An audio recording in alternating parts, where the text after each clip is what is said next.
Every time you try something is just one step closer to trying the next thing that works out really well. You seem to have a bulletproof mindset. You will try anything, and it's like you just don't give a shit if it doesn't work. Hadn't even picked up the phone yet. I'm thinking, I'm fucking rich. But I got wrong advice from the beginning and just got stuck in this undercutting mentality of like cheap fees, cheap fees. 1 out of 3 or 4 recruiters we speak to, they get inspired by the Harwell story.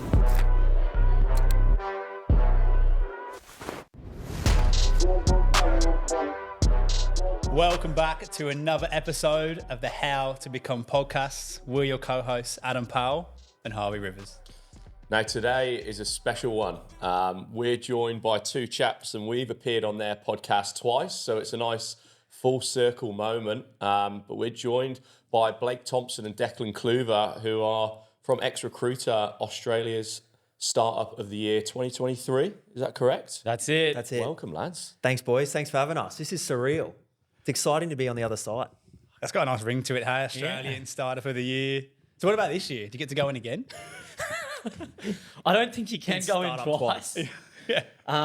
So this year will be an interesting year because there's a lot of, now that you've passed 12 months of trading, there's a lot of other awards and kind of recognition that you can get inside different industries and different spaces. So Like we what? might put our hat in AFR, Fast Starters. Yeah. So we've just submitted to the AFR Fast Starters, see how we rank with fastest growing companies. So that'll be interesting. And there's a couple of like culture awards and stuff and innovation awards, things like this that you can start to put your hat in the ring for. So we'll see how we go there. How does it work with those awards? Like, you chuck your hat in the ring. Like, do you, You got know to pay $5,000. do you- Oh, is it? Yeah, it's gated. It's gated. So you get through to the next stage and then you got to pay to stay in the race. Yeah, wow. So do you know, like, you're a shoe-in? Like, okay, if we pay, we're pretty nailed on here, or? You can only go off past results. Yeah. So we think on the last few years, hopefully top 5 For AFR, for fastest AFR growing in companies. the country. Fastest growing one. Yeah. And that's in any industry. Yeah. That's cool. Holy shit, A lads. 2-year rate. Yeah. Yeah. Yeah, wow. Yeah. So How does that make you feel? we try not to get ahead of ourselves, but it would be a pretty awesome thing to achieve. It just goes to show that the business is getting some good traction. But I think what we've got going for us is our partners. The reason why we've been able to grow is because of the success of our partners. So it's actually more reflective of the people that have come into XRecruiter than XRecruiter itself. So I think it'll be really exciting to see what the results are. So November 18th, the results will come out. So we'll see in a couple of months where we sit, but I wouldn't be surprised if we're number 1. Fuck yeah. So why do you actually apply? Because I think if it's me, put myself in your shoes, I think it's, again, in my own imposter syndrome, my own credibility, to go, someone else has gone, yeah, these boys have got their shit together. I think that's the biggest thing I'd So take you want the away lads to apply for us, is what you're saying? next year. Yeah. We can. Well, mate, like we kind of thought the whole award thing was rigged a little bit before we entered into the Australian startup category. And the reason for that being is like a few years prior, Deck went to one of them and his previous business blended. You were a runner up or something? 2019, yeah, startup finalist. Yeah. And so Yeah, not us. but- the person that won had like 4 tables. So he would have dropped 20 Gs on attending the awards night, and he's just won every single award. So we were just under the impression that, okay, you buy lots of tickets. Once you buy lots of tickets, you'll get, brownie points and they'll give you all these awards. So we kind of didn't think too much about the whole Australian Startup of the Year award. The night of... We didn't even bring our missus. We forgot. You bought we six, forgot you bought that it 6 was on. tables. What's that? We forgot that we You bought 6 tables. No, we forgot that it was on. We pumped out a big 12-hour day of recruiting. We had bloodshot eyes. We were wrecked. I just threw a random blazer on. I had my XRecruiter shirt. We bought 2 tickets, pulled up to someone else's table and just sat there. And then next minute, we ended up winning it. And we were a little bit like deer in the headlights thinking, what the fuck? We didn't buy any tables. Could you imagine being sat on that table? Just like, who are these 2 lads? Like, they look rough. Just jumped on the end of our table and Australian Startup of the Year. Yeah. We're like, oh, no worries. I think Fumbled the speech, mate. both of us. Oh, mate, I tried to do the speech, mate. I tell you what, I was asking for a glass of water on stage because my fucking mouth was so dry. I was like, I think I need a glass of water. I was like, thank you. Australian loser of the year. Yeah. yeah. So we full butchered it, but it was a good experience for sure.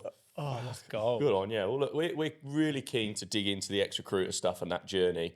But in this podcast, we like to kind of cover the stories of how you got there. So, lads, how did you get there? How we got into the industry in recruitment? Yeah, take us back to the start, mate. Yeah, so we were mates through high school, hanging out at parties and stuff. And then we were, flash forward, we were 23, 24, probably hadn't spoken in a couple of years here and there. And I was working in car sales. Blake was, bumped into him at the park with Sean Stewart, another one of our mates as well, Josh.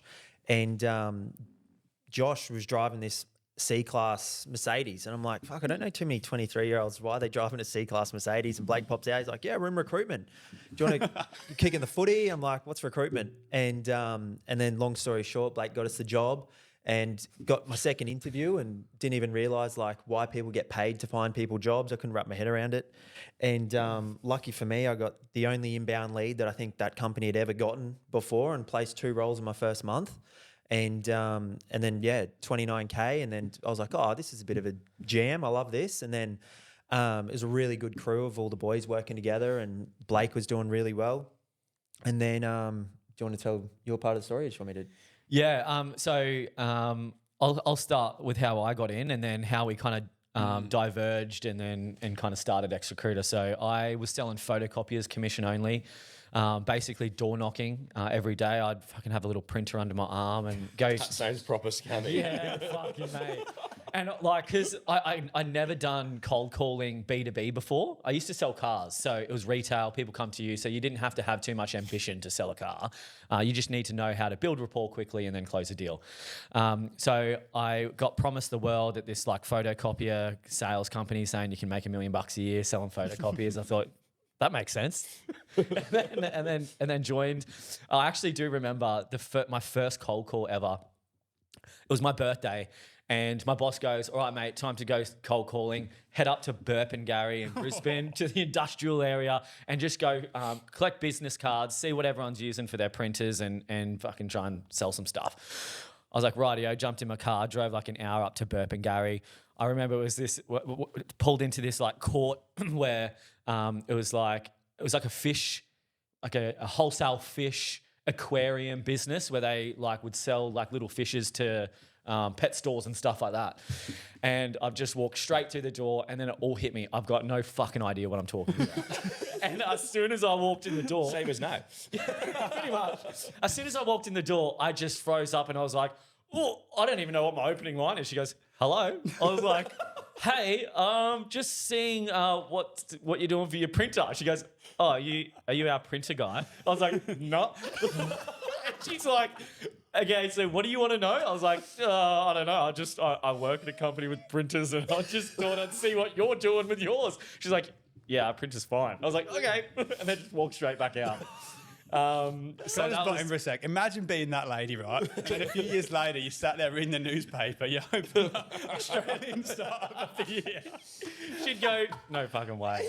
Are we allowed to swear? Or? Yeah. But that's awkward enough doing I remember my first few cold calls in recruitment and it's like that awkward, okay, that was shit. But you can just put the phone down. And we had Tucky on a previous episode and he said when he used to get an objection, he'd just hang up on it. Yeah. But imagine walking in, I'm there face to face. Mate, I wigged out so hard, and then I got back in the car, and I know I had to go to the next building, and so I got in the car and I'm like trying to jack myself up, as in like pump myself up, and so but like my strategy was at the time, I think I was 20. And I would just get like those inspirational videos on YouTube that it's like, you can do it. And it's like those 8-minute clips of just like this guy trying to pump you up for 8 hours, and 8 minutes. And I'd just be watching this video and I'd be like, yes, I could do this. And then I'd be like, all right, let's go. Jump out of the car and then go into the next building. And I did that like 30, 40 times. And it never got any easier, to be honest. And then after a year and a half of doing that, I thought, maybe this isn't for me. And then so I just started, applying for random jobs on Seek. Turned out one of them was a recruitment company. I thought this is way fucking easier than talking to people about their photocopiers and how many pages a minute their photocopier prints. Was that your line, wasn't it? Is that black and white or is it 28 pages a minute? This is 32. I reckon I could improve those stats if you want. They're like, we're not interested. Can you just fuck off? Yeah. But didn't you have a couple of good little door knocking stories from early days blended? Oh, Yeah, can we get the mate, yeah. photo up? Are we able to like whack in a couple of Steve Irwin images Every here? Thursday, yeah. So I used to go out door knocking every day. Every Thursday we'd go door knocking, and I'd wear a suit because that's all. Like we used to wear suits all the time in recruitment, and my crutch kept getting worn out. So every in my suit, What were you door knocking or what were you doing again? We're walking like I was pumping myself up with Blake. Yeah, I was in the car. You were just doing a bit of a We were pump. doing an 8-minute video. Yeah, motivational video. And yeah, this old bloke had built an agency 30 years ago. He's like, yeah, you got to go out door knocking. And like looking back, I was recruiting sales reps. So like I was door knocking on hundreds of doors every Thursday. We were walking like 10Ks a day. And I'm like, fuck, this is so hard in a suit. I was like, what's an outfit we could wear that would just not people think you're like a photocopier salesman or you're not a salesman straight up. So I was like, oh yeah, we'll fucking find your candidate says like, and dress up as essentially Steve Irwin. I love how casually you've just dropped that in. I'm thinking, what's he wearing? Yeah, so it's like You see full this khaki. full safari outfit. outfit. Like, hey, we've got candidates. We can find them for you.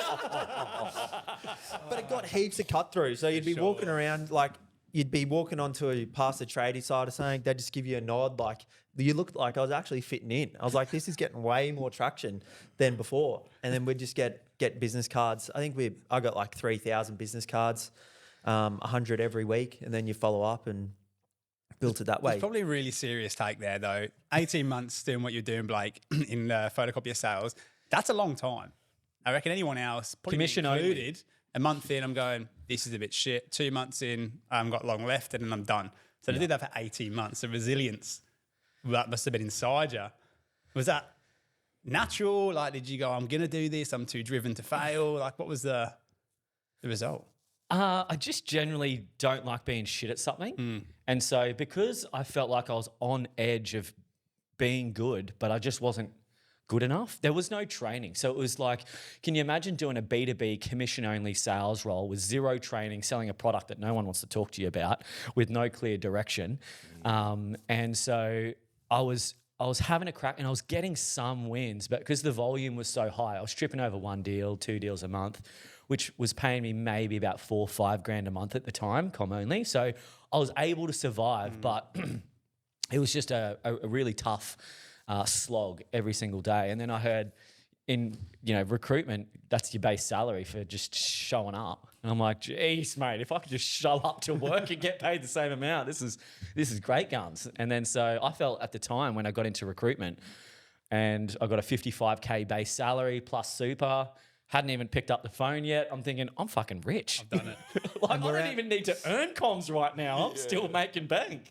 So I felt like going into recruitment, coming from com-only photocopiers, really, really hard, com-only, nothing going for you, to you're able to just have a routine, go to the same desk every morning, you've got a salary to fall back on, you only have to pick the phone up and have conversations with people that actually need your services. Like, I remember the first time I got into recruitment and I got Seek Up and it was like, we've got like a smorgasbord of leads here. Yeah. Like in photocopiers, mate, you've literally just got to go knock on their door and go, oh, I see you've got a Canon over there. How old is it? Do you want to replace it?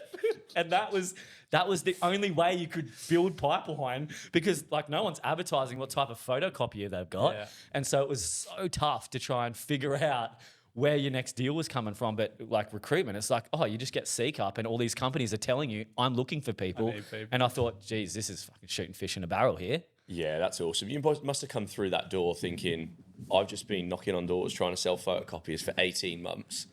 I've got one up on all of you already. Yeah, no Saturday work. Yeah. Monday to Friday. Yeah. Not selling cars on a Saturday till 6 p.m. Yeah, wow. I even love like what you did, Deckers, and we say it in our agency, Harwell, like with the guys, it's like break the mold. And you guys have obviously seen some of the crazy marketing videos we've done, and it stands out, and people do recognise it. Like why keep doing it the way that someone's always done it when you can be so different? Like 100%. we sent Andy out on site the other week in an England shirt because England had just got to the Euro finals, and the amount of work he came back with just because he had an England shirt on under his high vis was mental, wasn't it? It's just fear, though, isn't it? Standing out, be the Like, 100th how cow. scary is it to put yourself out there, especially walk around as Steve Irwin? Was he alive or dead at the time? Oh, he was long gone. Was he? Bless Steve. Yeah. But yeah, it was a safari outfit. I had a safari. It was all branded and blended. I had 2 of my staff doing it with me as well. Yeah, there was 3 of them. There in was a 3 of safari us. outfit rolling Yeah. up to a cold call. It was like three safari people in front of you. You'd be like, "Whoa, what's happening right Did you have a now?" little routine? Hey? Did you have like a little routine? Yeah, we'd have to Get walk a down. tambourine out. I remember I walked into multi-spares at wherever they are, and the guy, just a 10, 12 sales guys sitting on this floor. The branch manager goes, "Fuck, how much your boss pay you to wear that, mate?" You got to go, I am the boss. I'm like, yeah, I'm thinking in my head, I'm like, I still haven't paid myself a wage yet. That's mental. But like, honestly, like there's so many lessons to be learned from that because in reality, they're probably going to tell you to piss off anyway. So you may as well just try and do anything you can just to buy yourself that 30 seconds and then you hook them. Yeah. 100%. What I found, every really difficult, challenging, uncomfortable moment in your life is always actually a massive blessing in disguise. When we have recruiters that come in that are gun recruiters and they have been in the worst environment to try and build a desk, do cold calls, no training, no support, and it's just like dog eat dog. And they were in this environment for 5 years, and then all of a sudden they grow beyond that and they're absolute weapons. Whereas the recruiters that get kind of kissed and cuddled, or the salespeople, or just staff in general, that get kissed and cuddled too much, they don't get that resilience and that thick skin to just like keep going. So what I've found is if you are in those really tough situations, just to have a bit of perspective and go, this is actually going to be really good for me in the future. Just keep getting through it and it's going to be all worth it. Do you think that takes a certain type of person, though? Because that's hard, right? Going into a shit desk or a shit environment where you're selling photocopies to people who don't want to speak to you. How do you stick that out and know, especially at a younger age, the light at the end of the tunnel? Because when you're young, like 5 years is a lifetime. You can't see yourself coming out the other side. Yeah, I reckon it's whoever teach you the lessons. Like, I wanted to quit so many times, like in my apprenticeship when I was a boilermaker. I used to come home and go, "Fuck, Dad, I don't want to do this anymore. I want to be a PT. I want to be this." And he's like, "No, mate, you've already signed up to it. You have to follow through." Love it. So that was always what I was told, and I fucking hated it at the time. And the day I got signed off, I quit and left. But it was the fact it was like the proof that you could finish something. Yeah. Build a bit of trust in yourself. Yeah. And then it's the same when you change industries, like into car sales. And I think just finding people that believe in you before you believe in yourself is really the key. And then the same thing with recruitment. Like, you're just like, oh, it took me 4 years to become an apprentice. I've only been doing this for 6 months. It's going to take time. I don't know. I just always were taught to work. Family, yeah. Family. I think family has a really big part in like how you stick through things, how you take on adversity, how you take on challenges. You know, my parents, I'm super lucky. They're business owners. They've been through a lot of shit. They've been through a lot of adversity.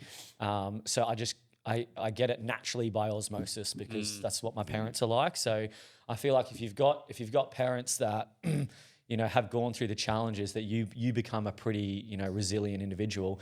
But it's a weird balancing act, because if it goes the other way, and if your parents are minted and you've just got every opportunity and cash thrown at you under the sun, then you become a little bit soft and you can't go through adversity. So it's like this balancing act between having a good surroundings where you don't get given everything, you got to work for it, but you still get enough opportunity to be able to capitalize and build and compound your experience and what you've been doing. So I don't know, you just got to find that right balance between your parents and the people around you working hard and not getting spoon-fed too much. How are you going to do that for your kids?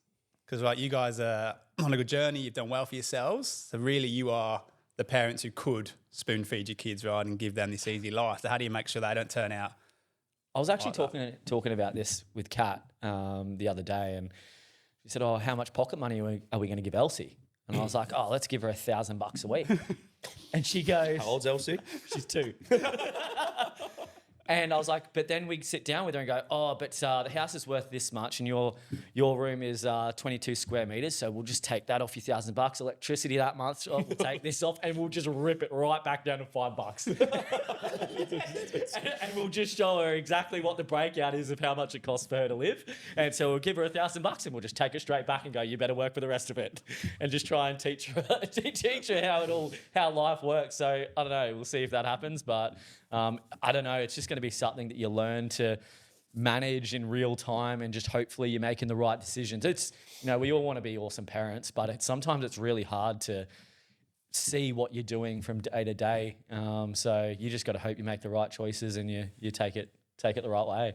Yeah, it's so important, like upbringing. Like even looking at me and Ads, like we lived in very small places in England, and neither of us had a privileged upbringing. Like we had what we needed, but we weren't minted. We weren't going on big school holidays. And I think like the dog it puts in you. So like we come out here, we've made it work in Australia. Both came out on our own, and just keen to stay. All the visa problems, did what we had to do to stay here. And then even now within our business, like we're just like, the fear of failure is so high. We're just like, this can't fucking fail. And that mentality took us from starting a business with nothing, tipping in our savings, and we've gone, shit, we've got 2 months here of living expenses, and then we're done, to then building a 7-figure business in 10 months. Like It's wild. And to put more context on that, the journey that you boys have been on. I remember when we first spoke, you were like, oh, look, we just want to crush it, work from home, live our best lives. That's what, we don't give a shit about scaling and stuff, mate. We just want to just keep to ourselves. And then all of a sudden it switched, and you're like, hang on, we've got a really big opportunity here where we can do something very impactful, not only in our lives, but other lives. Because I don't know this for sure, but what it seems like from the outside is you guys are also driven by helping others and empowering your team and getting them to where they want to be as well. Like that's the most fulfilling part of having a business. It's great from a personal standpoint that you can grow something, blah, blah, blah. But the real fulfillment comes into helping the people that trust you, that want to work for you, and then you provide back to them, and then they achieve everything that they want. So I think that's the funnest part. I think that's the journey you guys are on right now, is seeing your staff be able to achieve what they want to achieve and help them grow as individuals as well. So it's really good. So good on you, boys. I think that's where the fulfillment comes. Yeah. I think the money was really important at the start to make sure we could get to this point. Yep. But at a certain point, it kind of becomes not irrelevant, but you're comfortable, right? You're fine. So then it's where else do I feel fulfilled? It's by having a client who thinks, if I need someone, Adam's the guy I'm calling. It's a candidate calling me after 2 years going, mate, I wasn't looking at the time when you called me, but we had a great chat. Now I'm looking. That's the fulfillment. And then, with the team we've got now, it's seeing them bring and add their own little style to Harwell. So Harwell, from what it was 4 months ago, is now completely different to now. And it keeps evolving and growing and changing.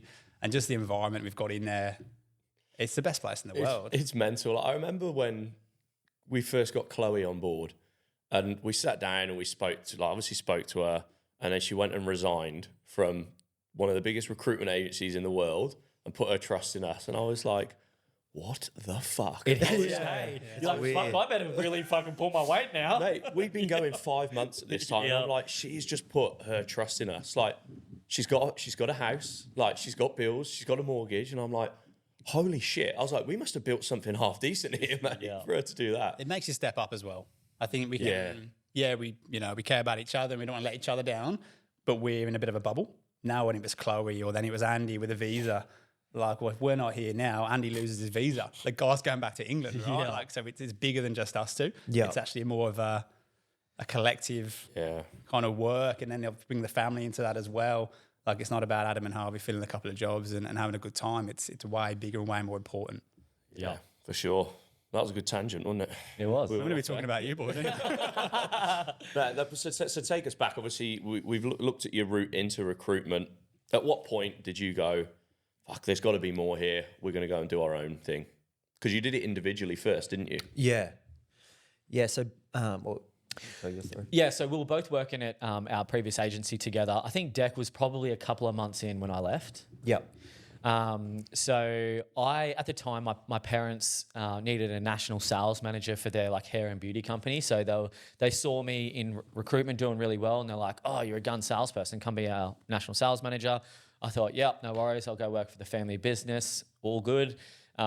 Within a couple of months, didn't really enjoy it. So I didn't actually anticipate starting an agency. I thought I was going to be selling shampoo and conditioner for the rest of my life. It turns out I didn't like that. His hair looks great for the people watching on clips. And so I said to my mum, like, it was a pretty negative experience leaving my last agency because I don't know, sometimes bosses just don't give you a good parting. They get really egotistical and they think that, it's a personal attack on them. And so it didn't go well, that resignation.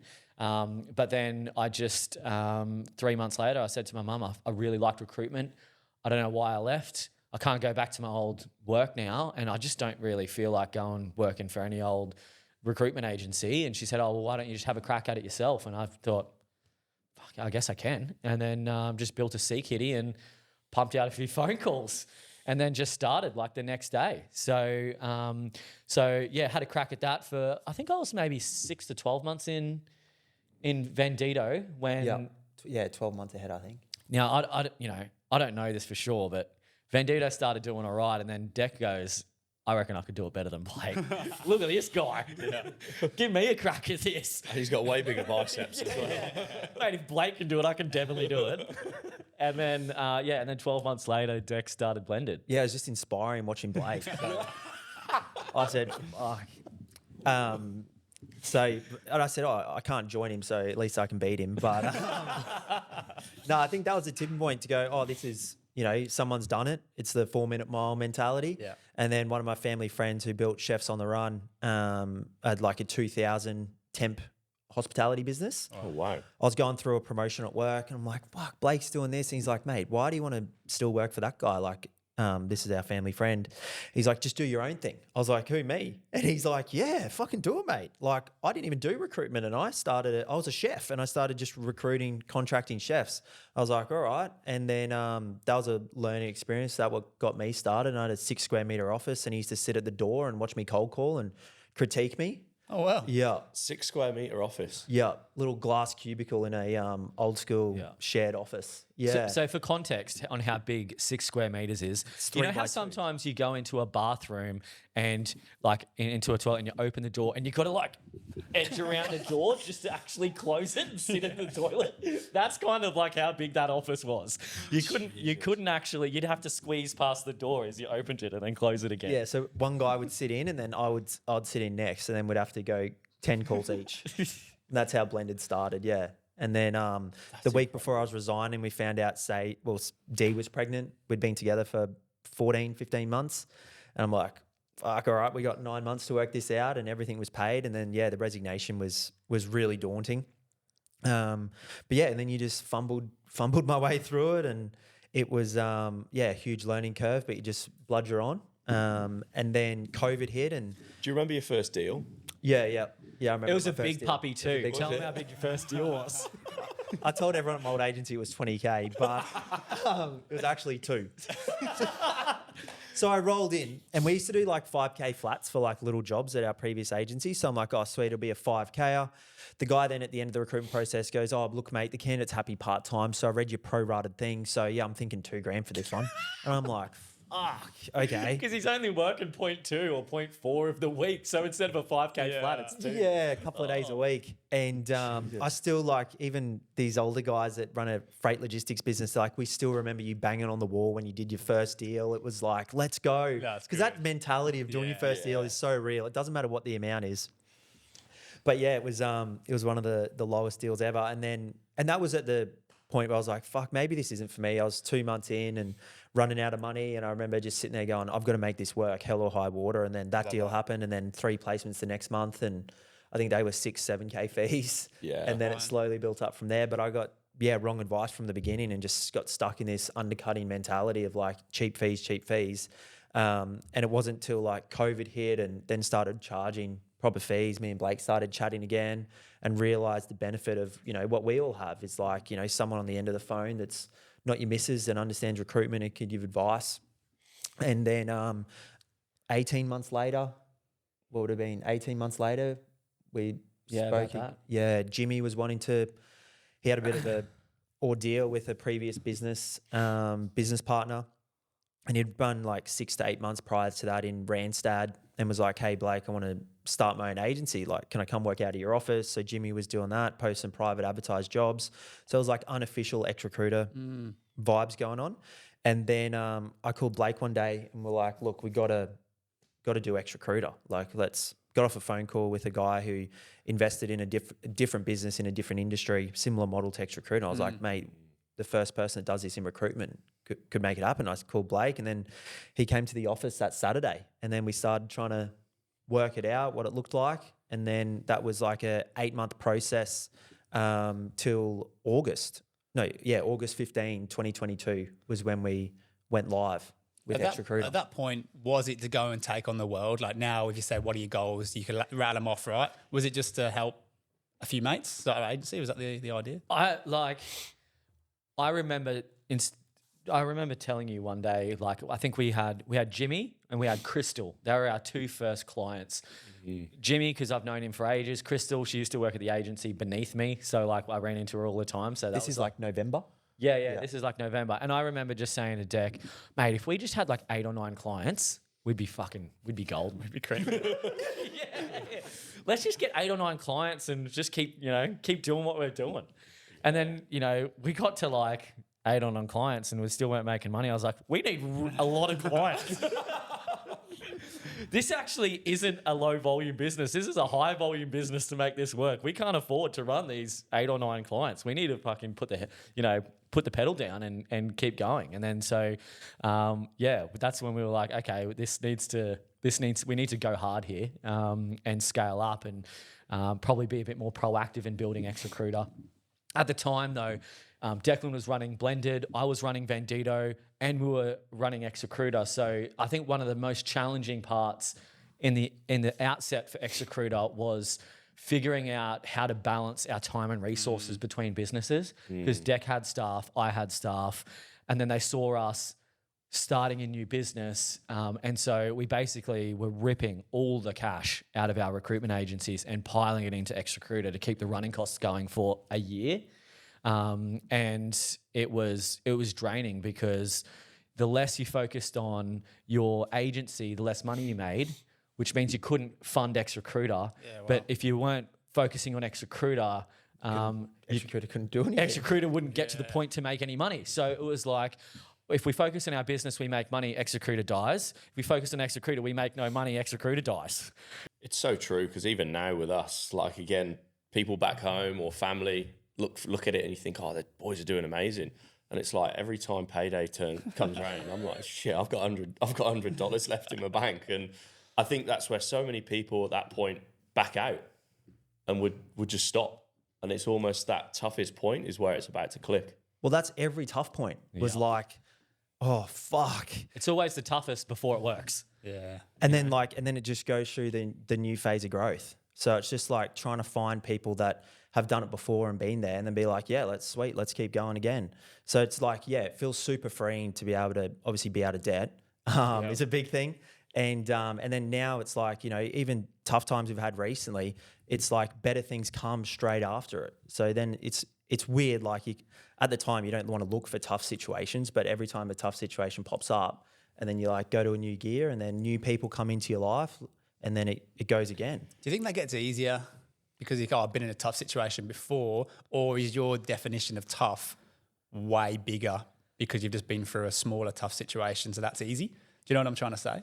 I think I had this conversation with someone the other day, and so everyone has the same scale of what is challenging from 0 to 10, and we all experience an 8 out of 10 challenging at the same level, but it just could be something completely different. So we still feel like we're going through really tough things. It might be way tougher for someone else, but it's still the same level of toughness for someone else's perception of what their level of toughness is. So you always feel like you're going through challenging times no matter what it is. It's just at different scales, and it's the same feeling. So, when someone's sitting in their car watching YouTube videos to go do their cold call, that was fucking tough. Probably in hindsight, it's like, it's nothing. But at the time, my perception of difficulty was that. But now, same kind of thing. I'm still feeling the same challenges and difficulties as I was when I just had to do my first cold call, but it's just at a different scale. But you still feel the same feeling, so it never goes away. So there's a perfect quote that's just popped into my head. Today's problems are yesterday's dreams. yeah, That's it to a nutshell. Hey, Yeah. what we worry about today and stress about 12 months ago, I'd have paid good money to be sat and have the shit I've got to deal with today, and I'm Yeah. sure it'll be the same in 12 months' time, right? That's another tally, mate, to add to the rest, I'm running out to of add to the room. rest of yours. yeah. That's awesome. But what's the current picture, lads, with XRecruiter? Obviously, you've been through the tough times. Now you're potentially still in tough times. Like, we don't know, but what does it look like? Yeah, I mean, we're always. I think we're always going to go through moments of growth pains. I think right now we're in a moment of growth pain, to be open. We've grown considerably over the last 12 months, and with that comes its own set of challenges. At least it's not, like bad pains, like for just fumbling and not doing the right thing. It's just trying to get our house in order from a back office standpoint. But the future, I think we would love to be able to go global. Once we have a stable base in Australia and everyone's doing well and we've got champions and ambassadors and we've got a good team and everything's running nice and smoothly. I say that, it never does. But, the version of smoothly that makes sense, then it would be nice to go to the US and the UK and kind of help recruiters over in these other regions. And take all of our partners on the journey with us. We've got some pretty exciting things coming out about XRecruiter pretty shortly that you lads will probably know about soon. But I think it's going to take our camaraderie and our community and our culture of our business to the next level. And I think it's going to be really, really exciting. We've achieved a lot in the last 2 years, but I think we're probably just getting started. I feel like we're just finding our little Bambi feet and we're just standing up properly. And so I think the future looks pretty bright. I don't know exactly where it's going to go, but I know it's going to go somewhere pretty fun. That's the best part, right? Who knows where it's going to end up? And that's when we have conversations for Harwell podcast to an extent. What does 12 months look like? Could be this, but with 12 months ago, this wasn't where we thought we'd be either. Yeah. Well, Adam and Harvey 12 months ago was not the same Adam and Harvey sitting here today. And so the Adam and Harvey in 12 months' time is not going to be the same Adam and Harvey today. So as we continue to grow, like everything is just, life is a constant moving target. And so if you're too fixed in like, this is where we're going to get to, then you won't be able to see the opportunities that present themselves that could be far greater than, my mindset 12 months ago. So it's just important to go, this is the general direction. Whatever opportunities present themselves, let's just grab it and go hard at it, because Blake in 1 year, Declan in 1 year, we're going to have a whole new frame of view on life, and we could be doing things way better than we thought just 12 months ago. So that's kind of the general outlook. And also like the team that we're attracting now, who's coming on board internally and partner-wise, like it's forcing everyone to level up. So it's super, super exciting. So we're only getting better and better. Yeah, I love it. How do you look after yourselves in all of this? Because I know with our journey, we feel like we've been sprinting for 18 months now. You boys must feel like it's been longer. And there's days where I wake up and I'm like, I've got more energy than I ever have.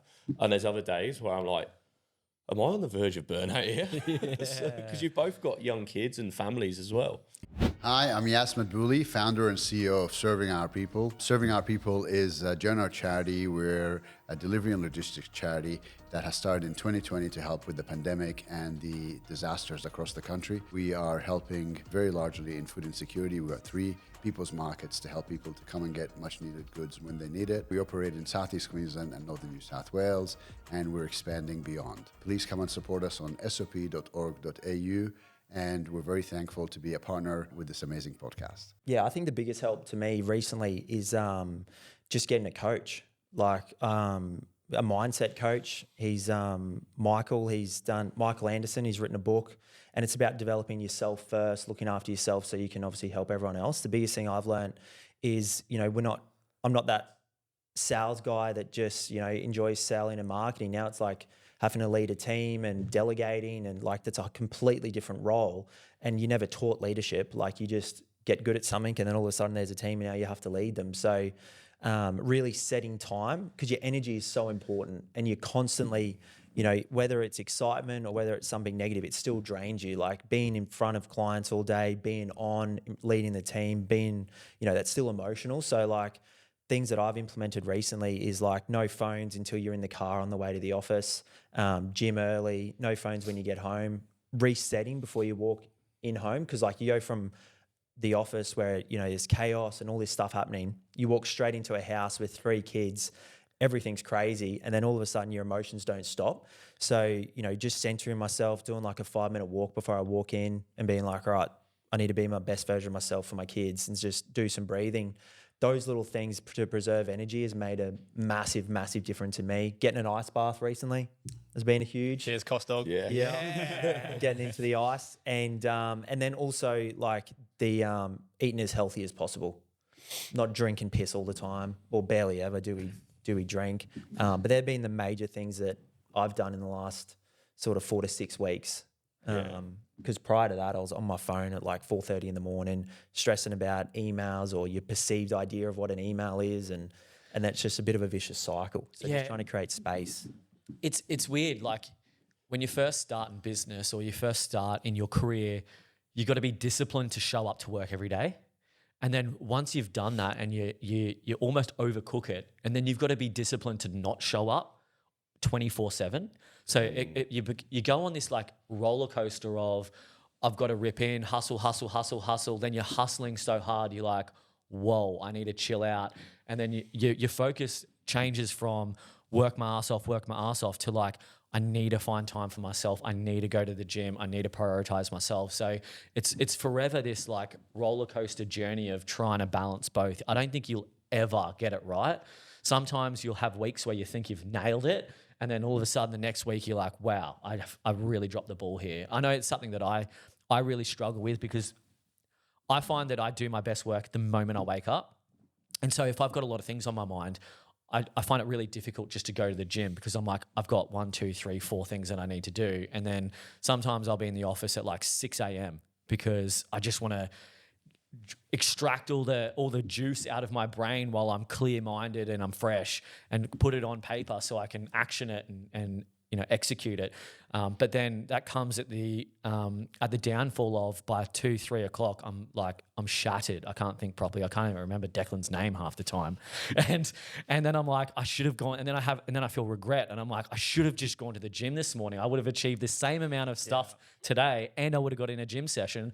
What am I doing? But at the time when you wake up, it's like the only thing that matters is trying to tackle these 4 challenges for the day and getting it off my plate. So it's like, yeah, it's a journey of, when you first start, you're just trying to hustle and show up to work every day. Then when you get to a certain point where you've done that so much, you've got to show up to the gym and have self-love and self-care every day, and spend time with the family and all that kind of stuff. So it's always a challenge, but we're still trying to figure that out, to be honest. It's the difficulty of trying to spin all the plates at once, isn't it? And I've had some honest conversations with Britt recently where sometimes I feel like I struggle to do that. You know, when I'm like fully zoned in on the business, I feel like things are pumping. I'm like, hey, we're in a great place. But then am I being 100% when I go home in the evenings and on weekends? Probably not. So then I pull myself up on that, and I'm like, okay, I'm dad, I'm partner, like I'm 100%. And then I'm like, feel like I'm not as focused at work. And it's just like, how the bloody hell do you find the balance? And I think the truth is,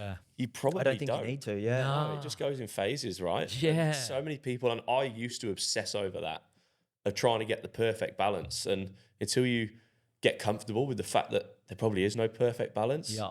You got to be comfortable with living 2 separate lives, 2 separate personas, because I find the persona at work, I'm like, let's get it done. I'm dialed in, I'm direct.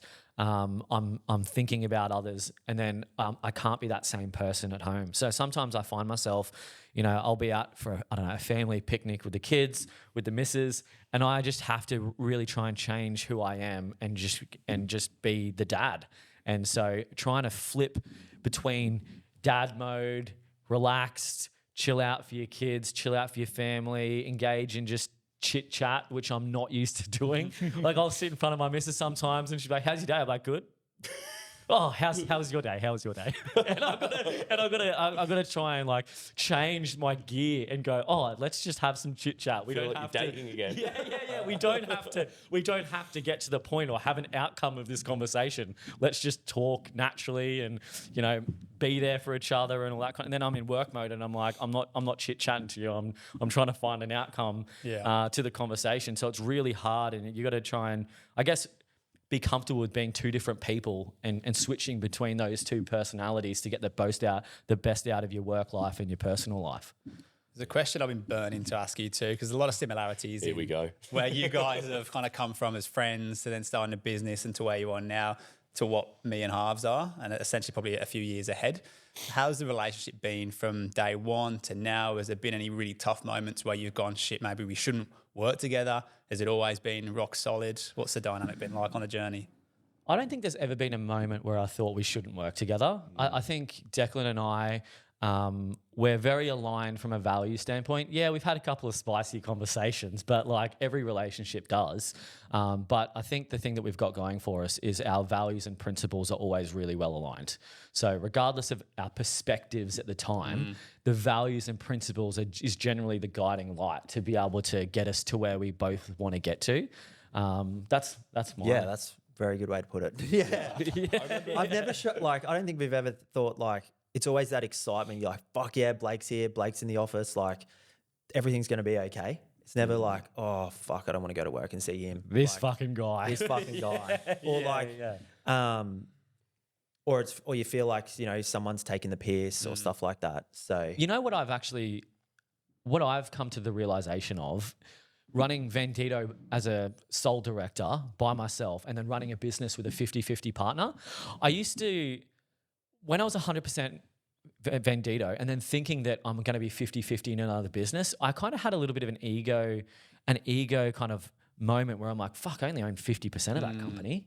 And I used to have this weird mindset of being in business with another person, you're losing 50% of your equity, you're worth half the amount, blah, blah, blah.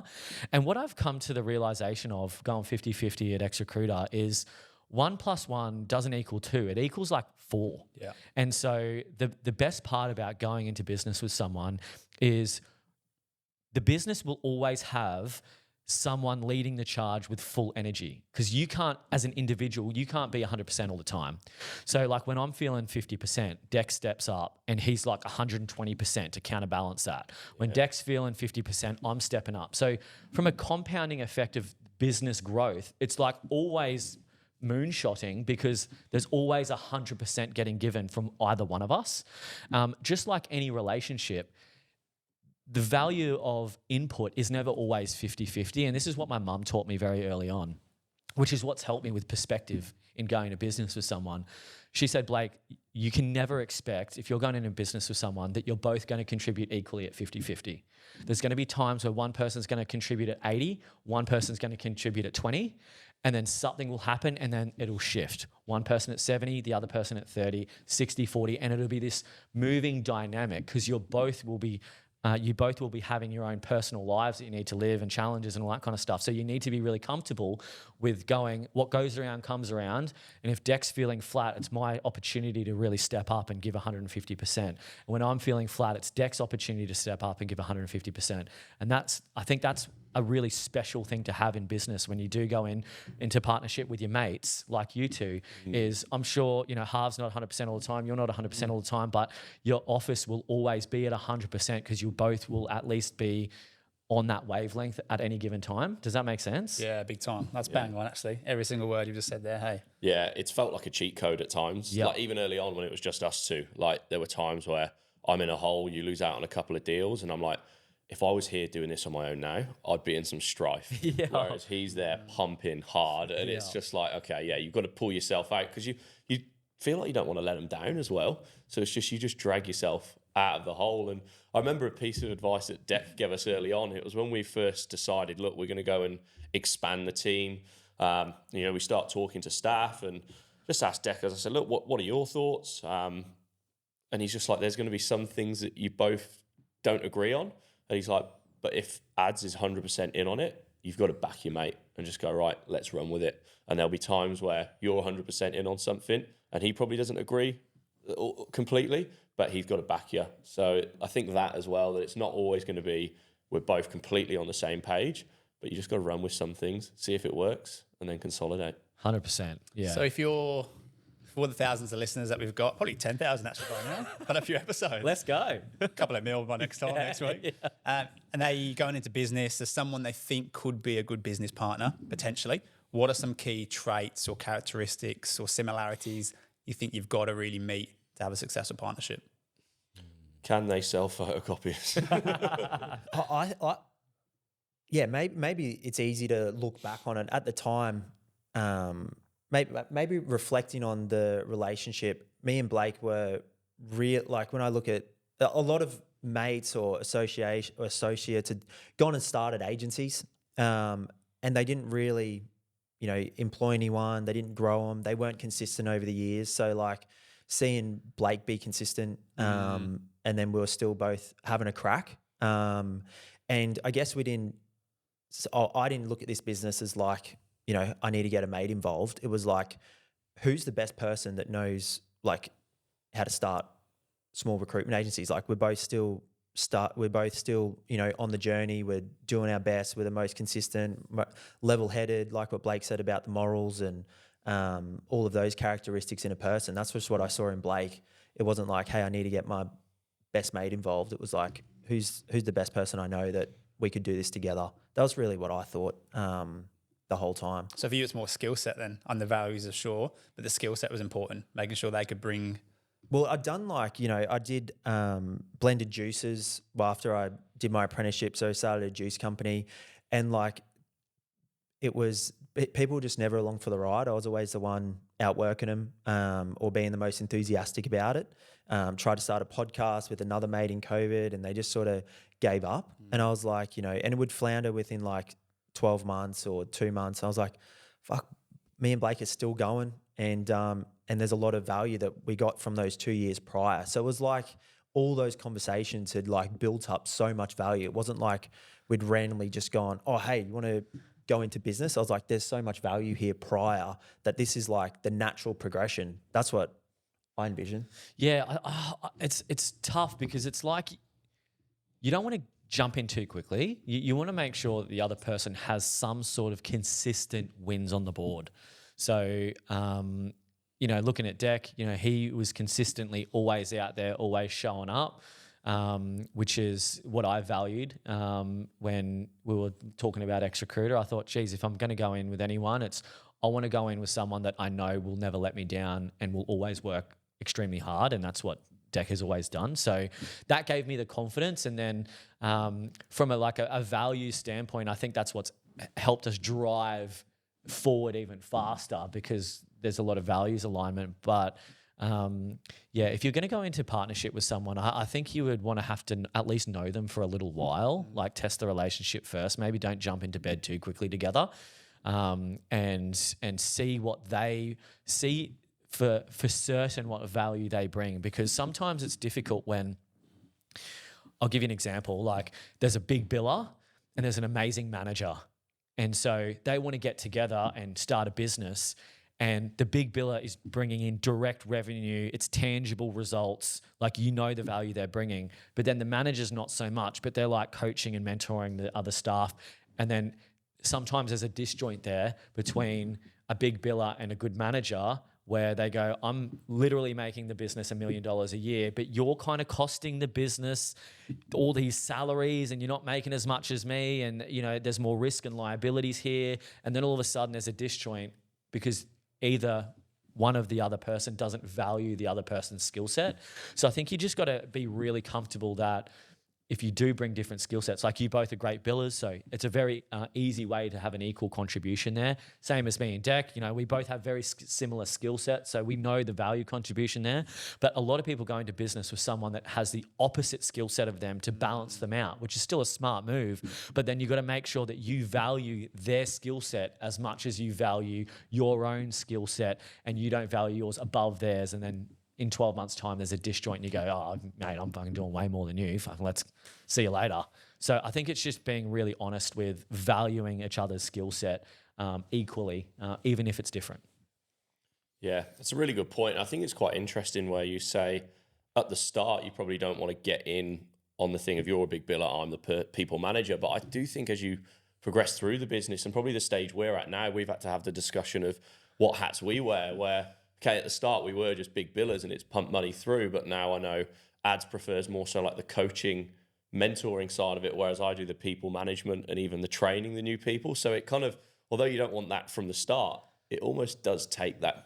It's perfect, right? Having those different responsibilities is going to get your business to the next level. But at the very start, sometimes when people don't consider the differences or what skill sets required at the time the business needs it, that's where the disjoint comes in. So now your business is growing, your business needs different skill sets from both of you. So you both have to choose who's going to wear what hat and make sure that you both are values aligned in the value of each of those skill sets. And so, I mean, that's perfect, you know, coach and day-to-day management, like you couldn't, that's still a pretty balanced outlook. So I think we're lucky that Harv enjoys that. If he didn't, and we had to go, well, one of us has got to fucking conference. Who's going to train the bloody newbies? We wouldn't get anyone through probation, I don't think. These guys hate us. And that's where you guys have done so well, because you've seen each other in the flesh working together. Like, you know, why didn't you just go get one of your other mates to come do the business with one of you? You know what I mean? Because you've got that trust, and then the mateship and the values alignment. It's like the perfect killer combo, because you've been in the office together. You know that you can both bill. And like, I think where people trip up is when someone is a manager, there's nothing to manage when you start an agency. It's like you're both revenue generating. You both have to generate revenue. Until you have a team, nothing else matters. So it's like, that's why I think it's worked so well for you guys, because it's natural progression. Natural progression, yeah. It's because where some people get unstuck, like, oh, well, mate, I bring in $1 million. It's like, well, you go find the team. They're not finding the team, and then it can fall apart really fast. Yeah. This is going to be changing the speed of the conversation now, but Harv's brought this up on the phone earlier and me thinking, what are we going to ask these fellas? So you guys have your own podcast and you meet recruitment leaders, right? Guys who run big agencies. How has that trade-off been then between your ideal client for XRecruiter is that person's top biller? How have there been any sticky moments where you've interviewed someone on the podcast who's a CEO of an amazing agency and then actually... Really? It's great for leads. It's the Trojan horse for leads. Because what happens when the boss goes, hey guys, I was just on a potty. Boom, the whole team finds out about XRecruiter. Okay, so you're not tapping them on the shoulder, but they listen to the pod and then reach out. Yeah. And they look at the board and go, I've done $1 million this year. I'm looking at my bank, I've got 250 here. Yeah. Well, the challenge we've always had with telling XRecruiter. you guys a lot of secrets on this podcast. No one listens anyway. See, the challenge that we always knew we would have in XRecruiter is the reach and getting eyes on, because recruiters being NPCs and programmed to just stay in their own lane, don't talk to other recruiters. It's not like you're going to go out there and like all of XRecruiter's stuff and signal to your boss that you're thinking of leaving. So we were thinking very, very, very early on, and this is why Confession started. How do we get in front of recruiters like around the back door, where we can still get in front of them, they like our stuff, they listen to our stuff, and then we can still promote XRecruiter at a second degree connection. And so we created a meme page because we thought recruiters love memes. Yeah. So we'll have a meme page that we'll just pump memes out, recruiters will like it, and then we'll just feed XRecruiter lines in from time to time, and we'll create a podcast. Meme page didn't really work out too well. That's why you probably don't know about it. I think we got maybe like 200 followers on our meme page. Is it still active? Yeah. It's called Recruiter Memes. Recruiter Memes. Right, you heard it there first. Yeah. So we had a meme page, and then we had a podcast, and so that was our lead. That was how we were going to get like our exposure, and then plug in XRecruiter. So we've had multiple big agency owners at the very, very start, before it was obvious what we were doing, come on the potty, and then at the end be like, so mate, tell me about, what's this XRecruiter thing? And we're like, oh yeah, we help recruiters start their own agencies. Their face goes, what? And we're like, yeah, it's really exciting, it's really good, blah, blah, blah. And then we just brush it under the rug. And then we've had other people that have booked on, and then a few days before they come on, they go, hey, I just realised what you guys do outside of the podcast, I'm not coming on. Oh, so, wow. Yeah. So there's been a few scarcity mindset kind of moments, but all in all, like most people, if they're doing a good job for themselves, for their staff, for their business, most of them want to come on and have a chat because it does a lot more for them than it promotes them a lot more than it does the other way. So I don't know. It depends on the type of recruiter. You got an old school recruiter, they'll be like, nah, I'm not coming on. Yeah. But I think we've hit at Confessions now though, where Confessions is now a beast beyond XRecruiter. So even though, we plug in powered by XRecruiter on Confessions, it's getting less and less, I don't know, connected, where people are just interested to be on Confessions and, XRecruiter just is what it is. It's been interesting the first 20 episodes trying to overcome objections to get recruitment leaders on when they figure out what XRecruiter is. But now I think it's a little bit easier. Yeah. We actually have, I don't know. Nah, go on, let rip. This would be it. This is a few weeks till this comes out, I reckon. Okay. Well, this is a Harwell first. We have got Ephraim from Collar Group coming on to do a tell-all about what happened with the administration. Holy shit. Yeah. So how'd you get him on? Was he pretty keen to? Did you have to I gave him a call. I'm like, hey, mate, I think this is your opportunity to tell your side of the story. And he goes, you know what? I fucking hate everyone else but you guys. So you guys are the only people that I'd probably do this with. So I'm keen to jump on and give you my side of the story and how it all happened. So that'll be an interesting pod to come out. Yeah, wow. With the start of XRecruiter, the marketing's always been top tier. I think that's what really caught, I guess, our eye or my eye after we had the first chat with Dec. Met with Dec, great, all sounds good. Let's check him out. Oh, they're actually the real deal. And 100% yes, they were. What was the strategy from day one? Was it, let's be on video, let's be on camera, let's make sure the marketing's great? Or did that just roll in as time went on? It's something I've always enjoyed and tried to do myself with own cameras, iPhones, stuff like that. So we just only knew that content was the only way. Like the podcast was started the exact same week as XRecruiter. Oh, wow. So it was the only real strategy we had from the beginning was content. I think in the last 9 months since Surge started has been Big Sergi, Ryan, Tyler. It's gone to a whole new level. 12 months ago it was us two, Sammy and Logan. Yeah, 12 months ago, there was 3 full-timers and 1 part-timer at XRecruiter. Declan and I actually only started full-time in XRecruiter this year. In April. Yeah, cool. Yeah. March, April, yeah. But from the content standpoint, Declan's always been probably more of the content guy than me. I've tried to do a few videos for Vendito from time to time, had a crack for a few months, dropped off, had a crack, dropped off. But I think a lot of the content was originally driven by Dec because, he knew that get the videos out, fucking tell everyone, razz everyone up. And, we were definitely taking a leaf out of the blended book in the outset. And then we started to just grow and do better and better. So I was never one that was too keen to jump in front of the camera, instinctively, but Dec was. So, it's something that you learn to get better at and better at. And, I still have a lot of moments where I'm like, I cannot be bothered getting in front of the camera right now. But you just kind of think, what would Declan do? And then you just get in front of the camera. I like that a lot. He's a good-looking lad as well, so I'm not surprised he wants to get in front of the camera. Just get in front of the camera and let's get it done. Would do. Bicep curls. Yeah. Nah, in all seriousness, that's what I love about you boys. I think from the moment we've met, you seem to have a bulletproof mindset. You will try anything, and it's you just don't give a shit if it doesn't work. You'll put yourself out there. Even launching a podcast the same time you launched XRecruiter. We've been speaking about doing this for nearly a year now, but we're we need runs on the board before we do it. Whereas you boys are nah, fuck it. We're going out there. We're going to do it. We've had enough failures in our lives to know that it's never the end of the road.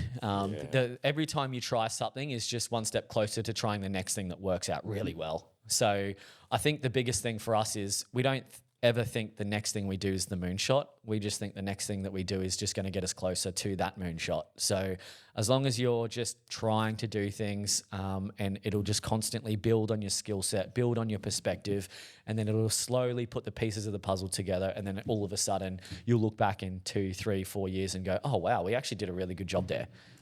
So it's just trying things, being okay to fail at them and then trying it again. Good on you. So for a bit of a plug for XRecruiter, we're a bit of a a love story, right? Like we've done Half Okay. We're one of the first 10 agencies you've had.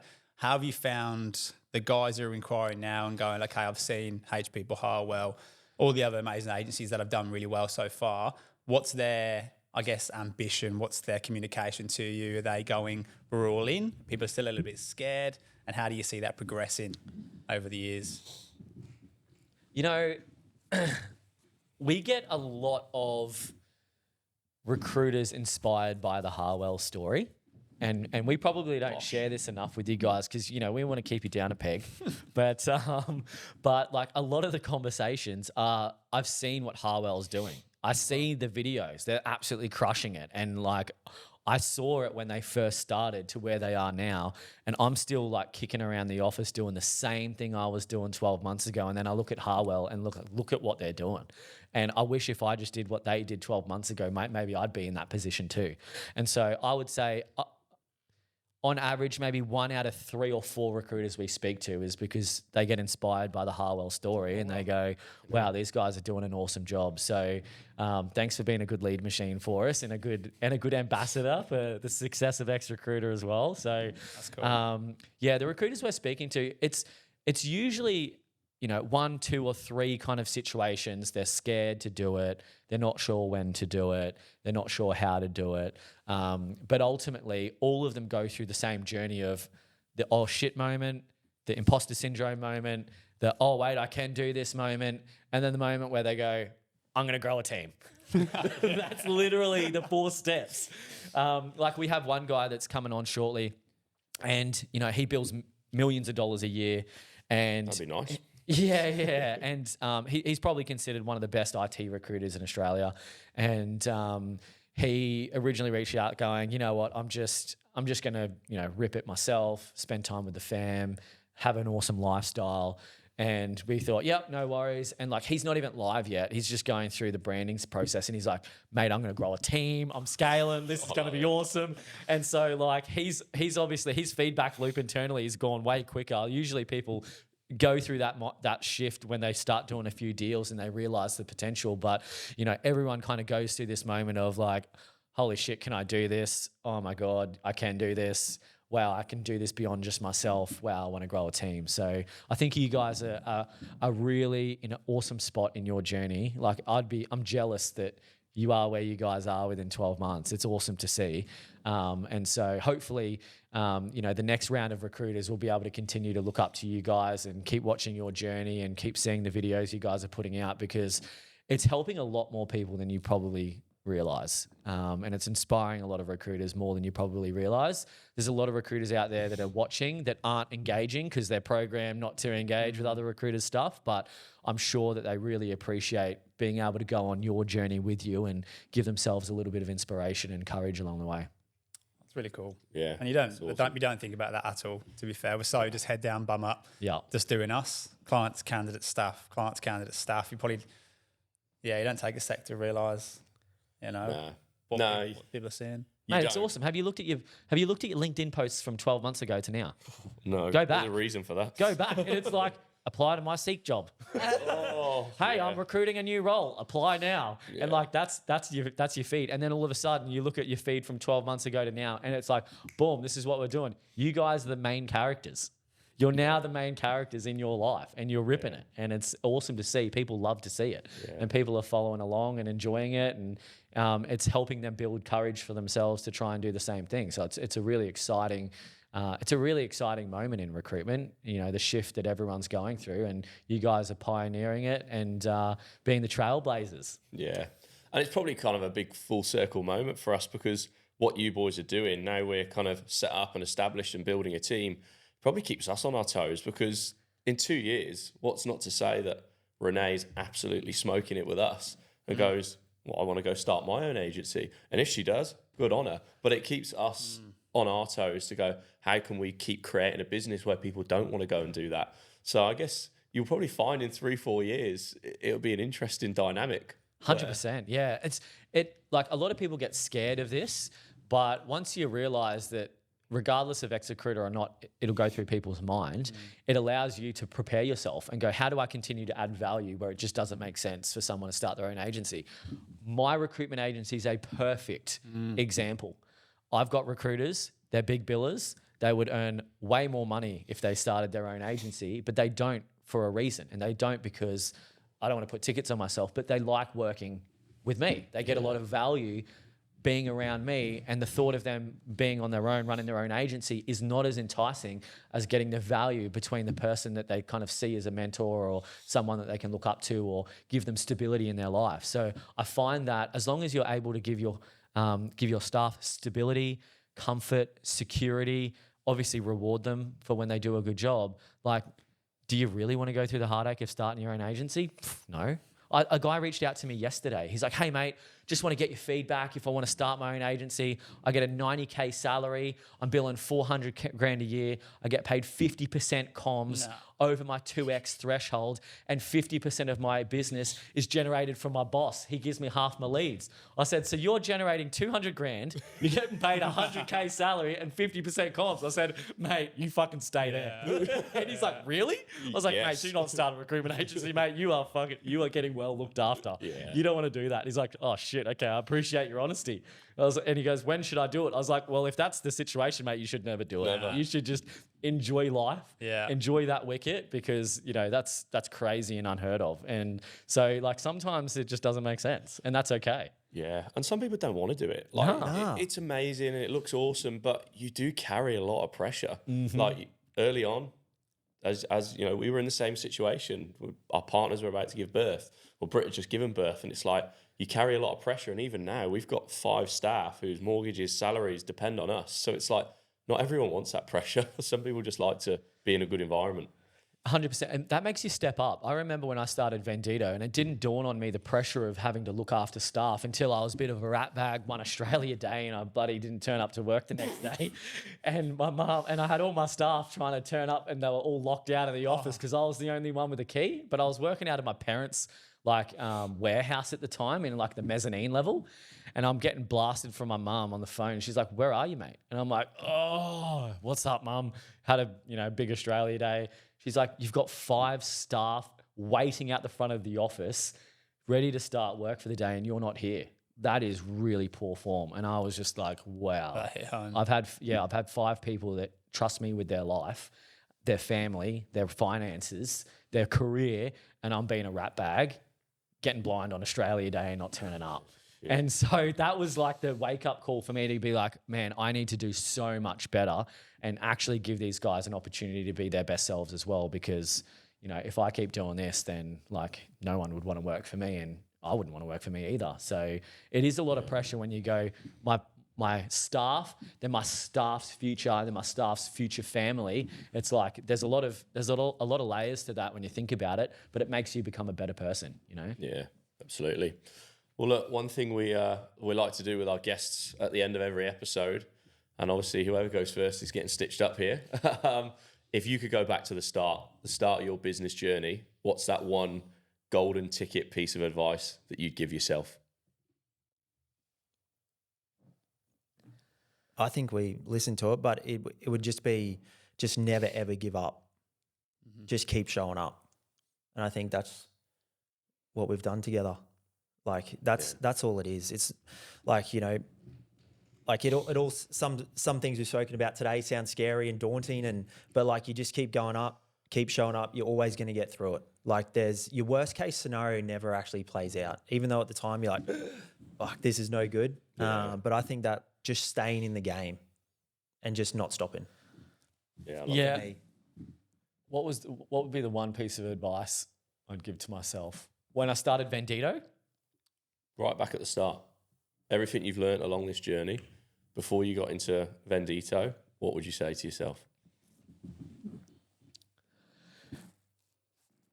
Probably take the time that you're spending at work more seriously. I think the first half of my career up until like 25, I had the same hours and minutes in the day as everyone else, but I was just not applying myself. And there is no difference to applying yourself greatly or not greatly in the time that you spend doing it. So I could be, who knows the type of person I could be if I spent the first 6 years of my career actually applying myself and trying really hard. I feel like sometimes I look back and go, sometimes I'd sit there and just like waste the day. And I'd be like, I don't know, on LinkedIn or just, not feeling it. Go have some lunch, just kick around, and not really give two shits. Maybe that was because of like my maturity at the time, but I realize now that like every moment you've got is an awesome opportunity to be the best version of yourself.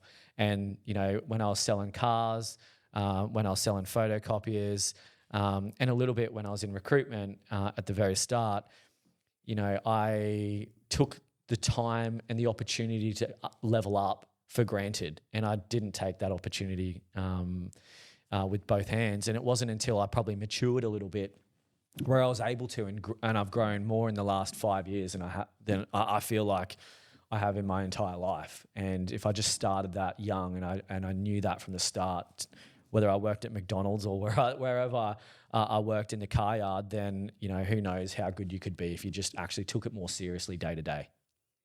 I love it. Look, thanks for coming on. I have really, really high hopes for this podcast, and I think it's even exceeded those. Delivered. Has it? Sure. Yeah, thanks for being vulnerable. Thanks for sharing the non-glamorous side. Yeah. Like everyone sees the articles and on LinkedIn, right? And we show the best parts of running XRecruiter, doing the podcast, running Harwell. I think it's so refreshing, especially even for us, because we look up to you guys as business owners, right? You're a couple of years ahead and almost the big brothers in the business world for us. So hearing some of the stories that we'd never heard before today has been pretty powerful. Awesome. I appreciate you guys having us on. It's awesome watching your journey as well. Now doing your podcast, getting staff and watching you grow up. I mean, you guys are a massive success story, and it makes us really proud and inspired as well to watch you guys grow. So really appreciate you having us on and sharing our story. And it keeps us on our toes too. Like it's sick that you guys true. are here and we got the studio and everything. Yeah. It's awesome. So thanks boys. Thanks for taking a chance on us. And I'm so grateful it's all worked out for us all. Yeah. Love it, lads. What an app. Boom. Bosh. Bye. Let's go. Give me